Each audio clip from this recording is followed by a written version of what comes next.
तो क्या फ़ायदा, फिर आपको वो टाइम वेस्ट होगा। इतना स्कोर करके आना, जैसे 135-40 के आसपास करिए और बाकी नॉर्मलाइजेशन हो जाएगा। वही आपने ये मॉक दिया, अगले मॉक में फिर वही गलती कर रहे हो, तो आपको मॉक में स्कोर इंक्रीज कैसे होगा। तो अपनी इन 3 सब्जेक्ट को, तो ये 3 तो आपके स्ट्रॉन्ग हो सकते हैं अगर आप।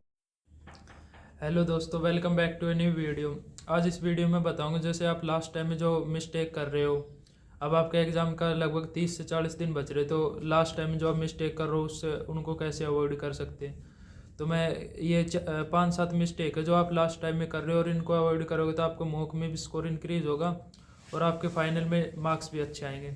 तो मैंने ये पॉइंट टू पॉइंट लिख रखे और इनमें सबको क्लैरिफाई करूँगा कि क्या आपकी मिस्टेक हो रही है और क्या आप इनमें सुधार कर सकते हो। तो सबसे पहले ये है कि अब लास्ट टाइम चल रहा है आपका, जैसे कि 40-50 दिन बच रहे, तो आपका अब तक सिलेबस है वो कंप्लीट हो चुका होगा, और जिसका नहीं हुआ हो वो बस 1-2 दिन में करके प्रैक्टिस पर आ जाए। वैसे तो आपका सिलेबस बहुत पहले कंप्लीट हो जाना चाहिए था, क्योंकि अभी ये जो लास्ट टाइम चल रही है आपका प्रैक्टिस का टाइम चल रहा है, तो अब जितना हो सके प्रैक्टिस पर ध्यान दो। आप क्या कर रहे हो, अब जो सिलेबस, सबसे पहली मिस्टेक तो सब यही कर रहे होंगे कि अब सिलेबस करने लग रहे, लेकिन जो रियल एस्पिरेंट हो गया, उन्होंने सिलेबस बहुत पहले कंप्लीट कर लिया होगा, और वो अब पूरी तरह मतलब अपनी प्रैक्टिस और मॉक इन पर ध्यान दे रहे होंगे। तो अब जिनका जितना सिलेबस हुआ उतना हो गया, वैसे पहले ही कर लेना चाहिए था। अब प्रैक्टिस पर ज़्यादा ध्यान दो। तो पहले तो यही था कि प्रैक्टिस ज़्यादा करो। और अब दूसरी है कि अब जो जैसे नई नई चीज़ों के पीछे अब मत भागो, जो आपने जितना पढ़ा वो इनफ है। अब उनको ही बार बार रिवाइज करो। अब जितनी ज़्यादा चीज़ों को आप पढ़ने की कोशिश करोगे, वो नहीं तो आपके याद रहेगी और नहीं आपसे ढंग से होगी।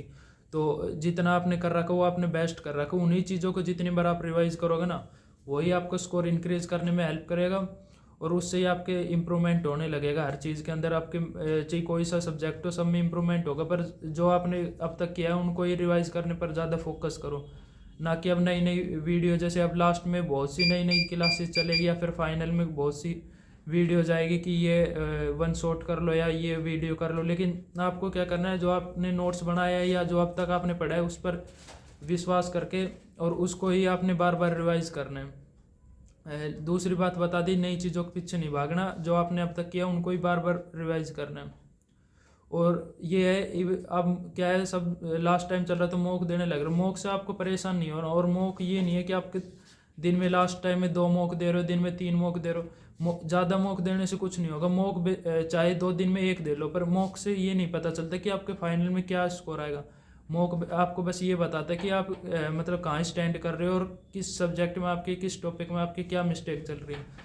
तो मॉक को बस एनालाइज करो अच्छे से कि मेरी ये दिक्कत चल रही है मॉक में, इस टॉपिक से मार्क्स कम आ रहे। 2 दिन मॉक मेन है एनालाइज करना, तो मॉक को अच्छे से एनालाइज करो और ये देखो कि कौन सा टॉपिक वीक है, उस टॉपिक को स्ट्रॉन्ग करो। ज़्यादा मॉक देने से आपका स्कोर इंक्रीज नहीं होगा। जो आप अगर जैसे 1-2 दिन में एक भी मॉक दिया और उसको अच्छे से एनालाइज कर वो टॉपिक अच्छे से पढ़ लिया, तो नेक्स्ट मॉक में अगर उस टॉपिक से रिलेटेड कोई क्वेश्चन आ गया तो आपका सही होगा। इससे आपका कॉन्फिडेंस बूस्ट होगा लास्ट टाइम में। ज़्यादा मॉक देने से वही आपने ये मॉक दिया, अगले मॉक में फिर वही गलती कर रहे हो, तो आपका मॉक में स्कोर इंक्रीज कैसे होगा। तो ये है कि टॉपिक को आप स्ट्रॉन्ग करो। मॉक तो चाहिए 2 दिन में 1 दे लो, और लास्ट टाइम में आप बच रहा है तो आप सेशनल मॉक जैसे RWA ने भी स्टार्ट कर दें। तो जो टॉपिक आपका वीक है या जो सब्जेक्ट आपका वीक है, मैथ के, रीजनिंग के, इनके सेशनल मॉक ज़्यादा से ज़्यादा दो। इससे आपका मतलब टाइम भी मॉक में जो जैसे टाइम कम पड़ता है तो उसमें हेल्प मिलेगी। लास्ट टाइम में जितने सेशनल मॉक दोगे उतने आपके मतलब टाइम में हेल्प करेगा, कि टाइम बचा करेगा, और आप दोबारा एक बार मॉक को रिवाइज कर पाओगे। और एक ये है कि लास्ट टाइम जैसे आप कोई वीडियो देख रहे हो या कोई प्रैक्टिस सेट यूट्यूब से ले रहे हो मैथ रिलेटेड, तो आप ये नहीं है कि बस ओनली वीडियो देखते जा रहे। जैसे आप जीके के किसी भी सब्जेक्ट के लिए प्रॉपर नोट्स बनाओ और खुद से क्वेश्चन सोल्व करने की कोशिश करो, ना कि वीडियो से। वीडियो देखने से सोल्व नहीं होगा, और नहीं आपसे फिर बाद में क्वेश्चन बनेगा। ज़्यादा वीडियो देखने से कुछ नहीं होगा, खुद का पेन चलाओ। जब तक आप खुद प्रैक्टिस नहीं करोगे तब तक आपका स्कोर इंक्रीज भी नहीं होगा। और एक कैलकुलेशन स्ट्रॉन्ग करो। कैलकुलेशन मतलब बहुत कम बच्चे कैलकुलेशन पर ध्यान देते हैं। सब अपने मैथ, जीके, हिंदी और इन टॉपिक को ज़्यादा करने में ध्यान देते हैं। पर अगर आपका 15 से 20 मिनट लगेंगे, कैलकुलेशन होती है। कैलकुलेशन में क्या करना पड़ता है, स्क्वायर करना पड़ता है 150 तक, क्यूब करने पड़ते 1 से 30 तक, और ये ट्रिपलेट लिखने पड़ते, और ये टेबल रिवाइज कर लो एक बार, और एक परसेंटेज टू फ्रैक्शन। ये 4-5 चीज़ आपको डेली करनी पड़ेगी ये चीज़ें। और एक मैथ के फॉर्मूले, ये जो आपने मैथ के फॉर्मूले अगर अलग नोटबुक में लिख रखे नहीं लिखे तो अब लिख लो, ये चीज़ आप डेली रिवाइज करो। इससे आपका मतलब हर चीज़ में एक बार ये करके देखो। लास्ट टाइम में ये डेली आप ये कर लो कि दिन की स्टार्ट करते हो तो ये चीज़ें मेरे को करनी है, कैलकुलेशन में एक बार करके देखनी। इससे आपके रीजनिंग में और मैथ में जो कहती है टाइम कम पड़ गया, क्वेश्चन बहुत टाइम लगा रहा है, उसमें हर चीज़ में आपकी हेल्प मिलेगी। बहुत जल्दी क्लिक होंगे आपके रीजनिंग के क्वेश्चन, मैथ के क्वेश्चन। तो ये कैलकुलेशन अपनी इसके अंदर ज़रूर ऐड करें। अब डेली अब स्टार्टिंग में दिन की शुरू करें तो कैलकुलेशन से स्टार्टिंग करें। और उस मेन क्या है कि जो आपका वीक टॉपिक उसको अवॉइड ना करें। दिन में स्टार्टिंग में ही उसी टॉपिक को लो जो आपका वीक है, जो आपका वीक सब्जेक्ट है उसको ज़्यादा ध्यान दो। अब ये होता है कि जो आपका मतलब सब्जेक्ट स्ट्रॉन्ग है आप सबसे पहले उसको स्ट्रॉन्ग करते, उसको ही मतलब पढ़ना स्टार्ट करते हो, और जो वीक है उस पर ज़्यादा ध्यान नहीं देते। तो स्ट्रॉन्ग जो है उस पर तो बेशक आप टाइम कम दो, पर जो आपका वीक चल रहा है उस पर जितना फोकस करोगे ना लास्ट टाइम में, तो वही आपका हेल्प करेगा स्कोर इंक्रीज करने में। बाकी अब 40-50 दिन बच रहे हैं, नया कुछ पढ़ने की ज़रूरत है नहीं। जैसे आपने जीके के नोट्स बना रखे, जीके चाहिए आप कितनी पढ़ लो, आपके स्कोर तो इम्प्रूवमेंट अब होगा नहीं। जितने ज़्यादा पढ़ोगे नहीं आपको जो आगे आप पढ़ रहे हो वो याद होगी और नहीं पीछे होगी। तो आपने जीके में जो अब तक नोट्स बनाए, बाकी मैंने वीडियो बनाई थी जीके की कौन सी आप 20-25 क्लास लेकर अच्छा स्कोर कर सकते हो, तो वो वीडियो देख लेना। बाकी उसके अगर किसी नोट्स बना लियो तो लास्ट तक बस कुछ मत करो, उनको ही बार बार रिवाइज करते रहो, वही आपके लिए इनफ रहेगी। मैथ में ये फॉर्मूला रिवाइज करना बहुत ज़रूरी है, क्योंकि लास्ट टाइम आप ये तो है नहीं कि पूरी मैथ को रिवाइज कर सकते हो, लेकिन फॉर्मूले से आप पूरी मैथ रिवाइज कर सकते हो। फॉर्मूले डेली रिवाइज करो, और जितना हो सके सेशनल मॉक और मॉक पर ध्यान दो। यही आपके स्कोर में आपको मतलब कोई दूसरा नहीं बता सकते कि आपकी किस टॉपिक में प्रॉब्लम है, कहाँ आपका स्कोर कम आ रहा है। आप खुद ही अपने मॉक से एनालाइज कर सकते हो कि आप कहाँ लैग कर रहे हो और कहाँ आप अपना स्कोर बढ़ा सकते हो। ये 5-6 टॉपिक बता दिए मैंने। और एक ये है कि एक हिंदी सब्जेक्ट है, जैसे आपके जीडी में तो हिंदी को बहुत से है क्या पढ़ते नहीं है या फिर बहुत कम टाइम देते। हिंदी को मिनिमम 1 घंटा दो, जैसे पर्यायवाची विलोम शब्द ये ऐसे हैं कि इनको आपको टाइम देना पड़ेगा, और ये ऐसे नहीं होगी एक बार याद करने से उसको बार बार रिवाइज करना पड़ेगा, क्योंकि हिंदी का क्वेश्चन हो चाहे जीके का क्वेश्चन हो, नंबर तो 2 ही मिलेंगे। तो आपको ये है कि हिंदी पर भी अपना फोकस रखना है, ये नहीं कि हिंदी को आप नेगलेक्ट कर रहे हो, थोड़ा बहुत पढ़ रहे हो।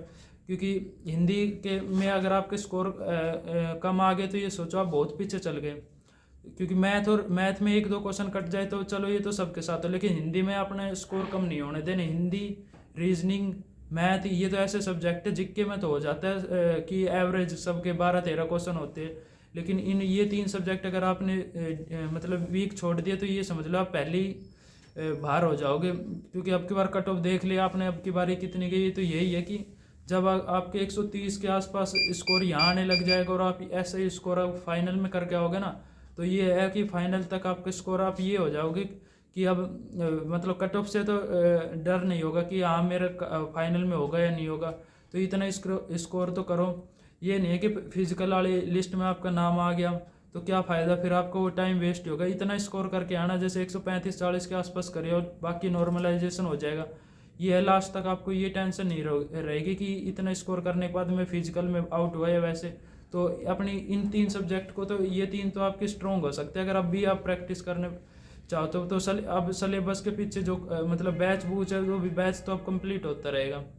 तो आप अपनी प्रैक्टिस क्लासेस पर आ जाओ जितना जल्दी हो सके। जितने प्रैक्टिस करोगे उतने ही आपके स्कोर में इम्प्रूवमेंट मिलेगा। और यही है कि लास्ट टाइम में ज़्यादा चीज़ों के पीछे मत भागो, जितना आपने कर रखा वो इनफ है।